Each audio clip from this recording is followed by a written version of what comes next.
I'm so excited that you're here. My name is Cindy Lish, and I'm a accomplished career coach who empowers stay-at-home moms with the confidence, tools, and skills to get back to the workforce. In fact, over the past 8 years, I've helped almost 600 women to find jobs that they absolutely love. And I have clients all over the United States. So whether you've been at home for 20 minutes or 20 years, this is the place for you. And before we get started, I want you to click on that subscribe button so every time I put a video out, you're the first to know about it. Okay, ready, you stay-at-home moms? We're going to talk today about, can you get back to the workforce with a gap on your resume? Oh my goodness, yes. Yes, yes, yes, yes, yes. Don't ever allow anybody to tell you that you're old, that you're just a mother, and that nobody is going to want to hire you. For goodness sakes, you absolutely can't get back to the workforce. In fact, it was just last week, a client of mine who had been home for 14 years went back to the workforce and returned at the exact same level that she left 14 years ago. Okay, so how do we do this? Okay, first thing is this. We make sure that our resume is really current, is really modern. So we understand what things belong on a resume, what things don't belong on a resume. You know, a lot has changed over the years in what a resume should look like. So we make sure that our resume is of the best format. We also make sure that we take off outdated words. So if we have computer programs, if we're still talking about, Lotus 123, if we're talking about computer programs that nobody uses anymore, World Wide Web, or a lot of people put on like the ability to do internet research or to use a fax machine, something like that. Clearly, we don't want to put these things on a resume anymore. They make us look old. Okay, the ability to do internet research, any 3-year-old could do that, right? We want to make sure that that's how we show that we're not outdated, okay, by taking out those old things, by filling up the gaps from the time that we were at home. And we're not going to fill the gap up by saying that we were a stay-at-home mom and list what we did as stay-at-home mom. Rather, we're going to fill it up with the other things. We're going to fill it up with our volunteer experience, and we'll have a separate section on our resume for volunteer work where we're listing it the same way we would employment.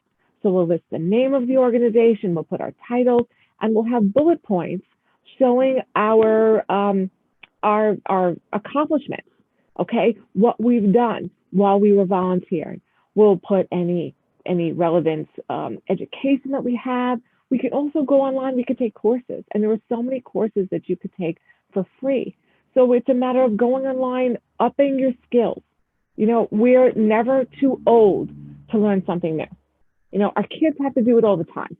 Okay, our kids, every year it's new teachers and they have new math and they have new camps, new babysitters, new programs, and new schools and new everything. And a lot of times as an adult, we get to the point like, oh, no, that's it. I don't know how to do that, right? And oftentimes it's with technology where we kind of put up a wall that we don't want to learn this. We don't want to do anything. And I mean, come on, ladies, right? We're smart. We've accomplished so much in our lives. You absolutely can accomplish learning how to use Microsoft Excel, learning how to use a new program, learning how to use a project management tool, right? We can all do these things. And I tell you this even from experience, right? I will admit that with technology, I was always the last person to the party. And I mean always. Okay. I fought it kicking and screaming every single step of the way. I didn't want to have a cell phone. What do I need a cell phone for? I don't need people to be able to reach me all the time. Okay. Then I could remember when there was an accident on the side of the road and I had to pull off to try to call my husband with my infant son in the car. And okay, fine, I'll get a cell phone. Then I fought texting. My first text message was, in the amount of time it took me to type this profanity text message, I could have called you. Okay, I got on board with texting. Then I fought getting an iPhone, for goodness sakes. Oh my goodness, right? What do I need an iPhone for? I don't need a computer in my hand at all times. I mean, literally, I have fought it every single step of the way, kicking and fighting. But you know something? I now run an international business with about 18 different tech integrations, mostly from my cell phone. And I tell you that just to show you, like, hey, I'm 51 years old. I can do this. You can do this. Okay. So you're never too old to learn something new. So now let's go back to that resume that you have here. for where we're going to be transitioning and going back to the workforce. So we're making sure that our resume is in the best format. We're making sure that our resume is also not going back to jobs that we had when we're 16 years old. So now a resume tends to go back 10 or 15 years of work experience. So what does that mean for someone who has a gap on their resume? Well, someone with a gap on their resume is going to go back more than 15 chronological years, okay? Because it's going to be 10 or 15 years of work experience.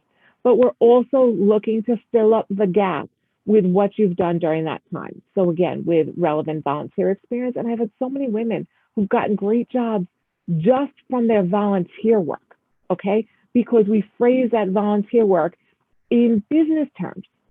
So for example, if you work for the PTA and you did fundraising, talk to me about that. Tell me how much fundraising you did. Don't just tell me that you planned all the functions for the year. Tell me how many functions they were, how much money you raised, how many people attended. That's what I want to see on your resume, right? If you negotiated and you found new photographer for the school photos and you were talking to different photographers and getting prices and packages and things, right? Then you negotiated with external vendors, right? Do you see how you can phrase your volunteer work in terms of in business words?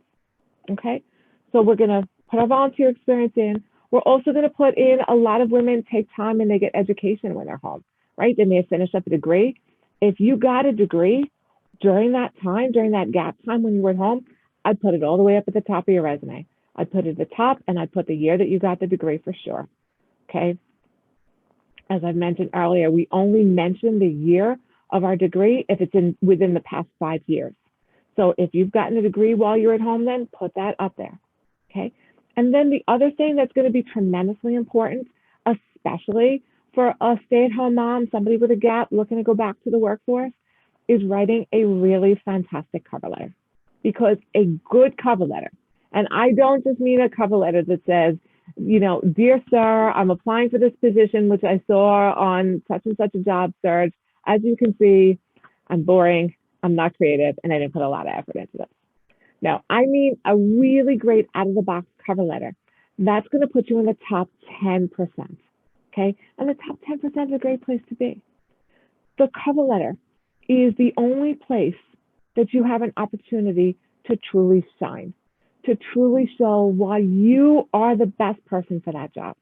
So I strongly recommend for those of you, well, actually for everybody, but especially people who are looking to get back to the workforce, that you put a cover letter. Okay, my motto is everybody needs a cover letter. But especially if you were transitioning back in, I know a lot of people tell me they don't write them because they're hard work or because the job doesn't always ask for them. This is your chance, right?